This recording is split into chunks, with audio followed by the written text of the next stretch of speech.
Hi guys and girls, I'm Obsidian Ant and welcome to 3301. This is where I take a look at the happenings and news in and around Elite Dangerous.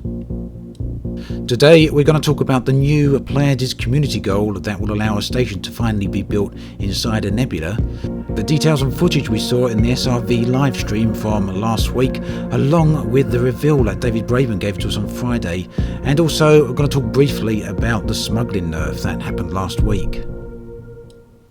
Okay then, last week on Thursday we finally got a community goal to allow us to build a station inside a nebula. The nebula that has been chosen is the Pleiades, and in fact, as most of you probably know, that community goal is getting very near to completion at the very moment. It's been one of the community goals that a ton of people have wanted to get involved in, and it's impressive to see so much activity in and around the system.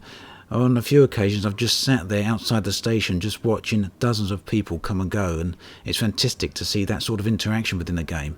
Of course there have been a lot of players who decide to start doing pirating out there, but you know, that too also seems to add to the fun for a lot of people.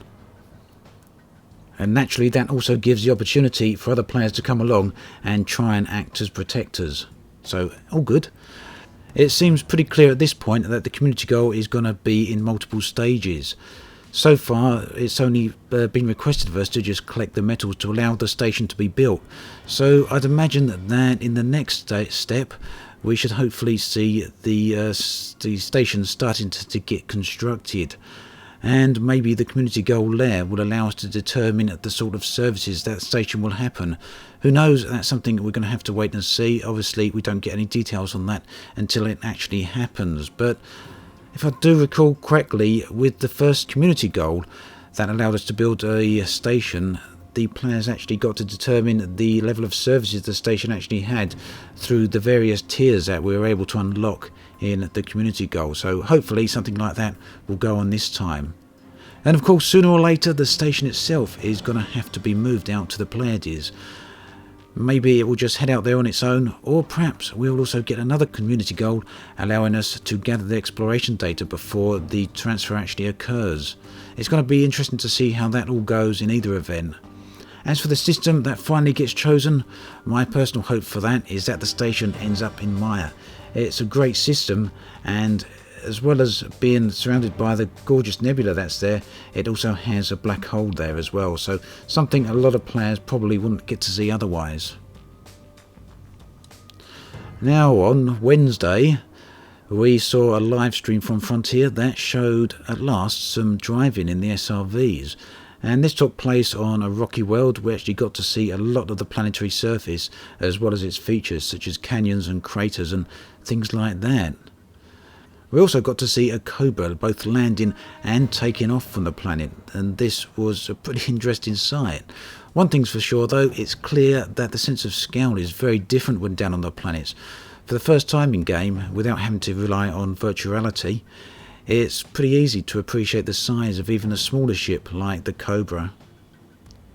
We also got to see how the thrusters of the SRV affect things. It seems they have an assist mode, very much like the flight assist mode that ships currently have, and it seems that the assist mode helps simulate gravity, so that it can give you better traction on light gravity worlds or make the vehicle feel lighter on heavier gravity worlds. And I assume that this assist mode can be switched off, meaning that it will be a lot harder to control your vehicle, but it possibly would give you other advantages, like allowing you to keep up in the air a lot longer, or retain traction in events you might not normally be able to do so. Seeing the size of some of the craters and the canyons, I've got to say it was really impressive. The worlds are going to have some truly massive areas, and we actually got to see a mountain that was 30 kilometers high on the building world stream that was on the previous week. So that gives just an example of some of the things that are down there on these worlds. Also on Friday, David Braben gave us a brief glimpse of surface combat, and here we got to see a base in the distance as well as some gun towers, and seeing the Federal Corvette fly over was also a pretty nice treat. Now obviously the Corvette there and the two vehicles we saw were in a wing, they were in a group, and the thing is how that all actually plays out on the peer-to-peer service that the game uses. along with the various instances problems the game still has, is gonna be, well, to be honest, it's a question that I can't avoid asking.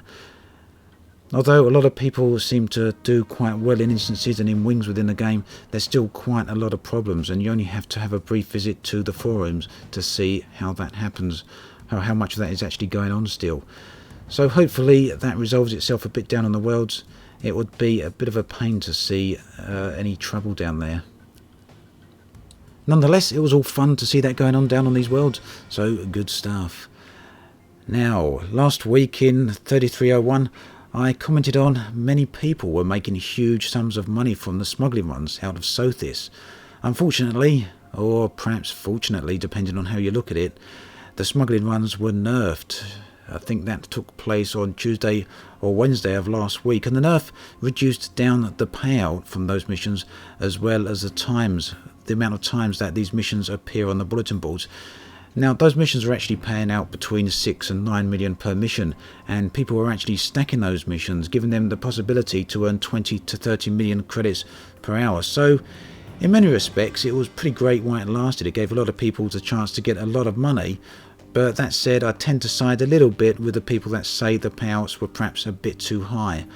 I heard stories of people using the smuggling runs to achieve elite trade in a matter of days, as long as getting an anaconda or buying an anaconda to go along with that rank. But in hindsight, maybe Frontier could have taken a slightly different approach to the nerf. The smuggling was a lot of fun for a lot of people and revitalised the game for them in many respects. And maybe instead of nerfing the payout, Frontier could have simply nerfed the timer. These missions had a timer of 5 hours, 6 hours and even 8 hours in some cases, and reducing that timer down to 30 or 45 minutes would have dramatically changed the way it all worked. It would have prevented people from stacking missions for a start, as they would have needed the short time span to get the goods to their destination. And this would have kept the challenge high. It would have made the smuggling missions just as much fun, as well as retained the high payout. But it would have also managed to achieve the job of preventing people stacking the missions and getting payouts of 20 million credits plus per hour. So perhaps it's a good thing that that nerf bat did hit on that particular thing, but just perhaps Frontier could have gone around it in a slightly different way.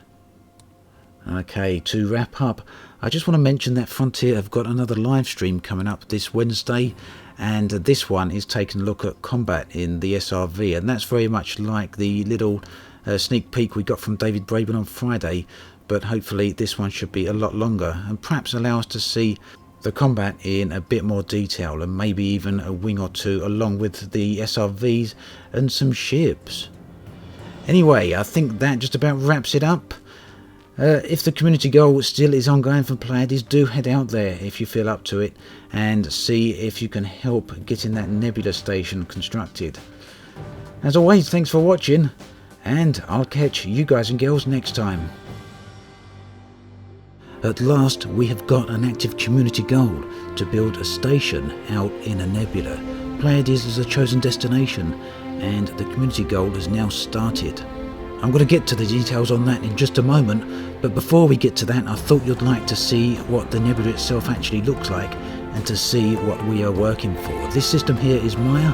It's one of the central systems within the nebula, but by no means, I guess, the main one there. There are a few others there, some of them with pristine mining rings and many of them with beautiful planets. Of course, Maya also has its own black hole within it. Which system the station ultimately ends up in, we're going to have to wait and see. We don't know how that's going to happen yet or where it's going to happen, but hopefully it's going to be soon.